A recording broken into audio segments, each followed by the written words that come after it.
এত কিছু জিনিস আমি এত ডিসকাউন্টে পেয়েছি, চলো তোমাদের সাথে শেয়ার করি আমি কত ডিসকাউন্ট পেয়েছি।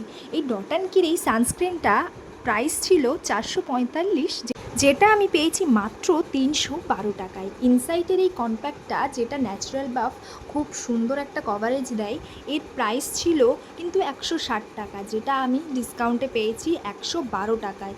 আর শেষ পর্যন্ত দেখতে থাকো কত টাকা আমার পড়লো সবগুলো। ইনসাইটের এই যে স্টোভ ক্রিমটা এমআরপি ছিল 399 টাকা, যেটা আমি মাত্র পেয়েছি 280 টাকা। মার্সের এই আইলাইনার পেনটার দাম ছিল 279, যেটা আমি পেয়েছি মাত্র 195 টাকা। রেনির এই মাস্কারাটা কিন্তু 249 প্রাইস, যেটা আমি পেয়েছি 175। আর এই প্রাইমারটার প্রাইস ছিল 385, এটাও আমি পেয়েছি কিন্তু 270 টাকা। আর এগুলো সব আমি বড় বাজারের বাগরি মার্কেট থেকেই কিনেছি, যেখানে প্রচুর প্রচুর ডিসকাউন্ট থাকে। ফরএভার 52 এর এই লিকুইড লিপস্টিকটা, এটার প্রাইস ছিল 699, যেটা আমি পেয়েছি 390 টাকা। হ্যাঁ, এত কম। আমার টোটাল বিল পড়েছিল 1734 টাকা।